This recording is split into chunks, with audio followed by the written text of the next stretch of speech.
Thank you for taking my question. My name is Rebecca. My husband and I live in Portsmouth, and I'm an ACLU voter. Is this the ACLU section of the slide? An issue I care a lot about is LGBTQ rights, and especially the rights of the transgender community. We have 2 adult children who identify as non-binary, and we love and support them. But as parents, it's been heartbreaking to realize that as adults in that community, they have to be very careful choosing where they live, where they work, even which restroom they use, for not only their physical safety, but their emotional well-being. So I'm curious as to where you stand in terms of LGBTQ equality, and in particular, as president, would you support the legal recognition of a 3rd gender marker X at the federal level? So thank you very much for your question.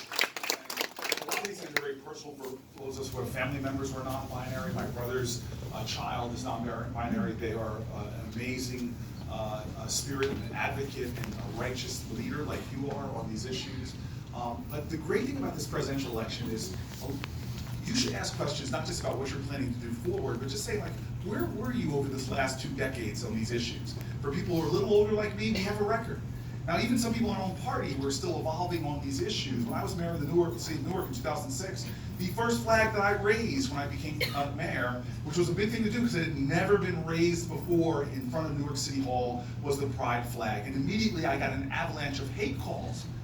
And it weren't anonymous. These were people telling me who they were, that they were never going to support me again, that I was not welcome in their house of worship, and I did not care. In fact, I was so angry after that, I just said, hey, mayors have the power to marry, and I will not marry anyone. This is 2006, until everyone has the right to marry, which prompted my mother to call me and say, please, Corey, marry one person. I want grandchildren. I said, Mom, I meant performing marriages. I will not officiate any weddings in my city until everyone can marry, which I'm so proud. That was 2006. About 8 years later, one of the last acts I did before I left was when New Jersey finally changed the law. At midnight and 1 second, I started marrying people in City Hall again. And not only that, though, what you're saying, everybody should understand, LGBTQ kids are much more likely to be victims of violence. Their homelessness rates are way higher than other children. 30% of LGBTQ kids report missing school because of fear. And again, this is not something that suddenly around the time I'm getting to run the president I talk about. So as mayor, when I had to run something, I said, I want to keep every one of my children safe. So I went around, who has the best models for doing things for LGBTQ kids? I found in New York, our organization called the Harvey Milk School, Patrick Martin Institute. They were doing incredible things for kids and safety, and I started after-school programs, safe spaces for my LGBTQ kids that I'm so proud. You do some things as mayor, and then you leave and they filter off. They're still thriving today and protecting our kids. When I got to the United States Senate, I was angry. And anger's not a bad emotion. I'm a guy that preaches love, but I understand that righteous rage sometimes gets people off their couch and gets them into the game. And there's a guy who stands here right now. I just gave you stories from the civil rights movement where blacks and whites, people from all backgrounds, including gay and straight, marched for my rights. My greatest favorite author is a guy named James Baldwin, a gay black man who fought righteously for the rights that I enjoy. That I live in a country still.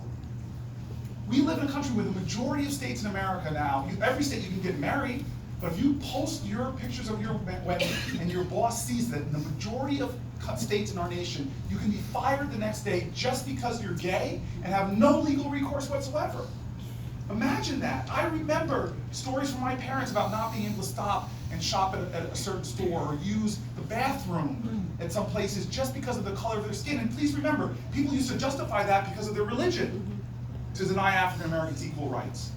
And so I joined with a bunch of other senators, not to be a guy that signed on after the bill. I'm an original sponsor of the Equality Act that changes this country, opens up the civil rights laws to include, as a protected class, LGBTQ Americans, and make sure that they have equal rights to accommodation.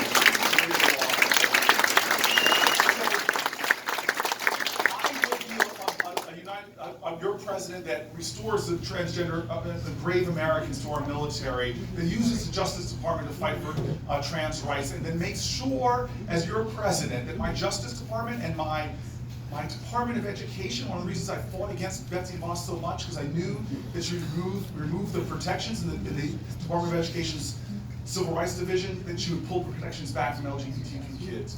I will stand with my brothers and sisters who are LGBTQ until we have a nation that really does have equality under the law and liberty and justice for all. So, okay, about the church. And I'm looking at this issue about the marker. I'm still educating myself on it. It was brought up to me on my last time here, and I don't have a direct answer to that part yet. Okay? I'm going to go all the way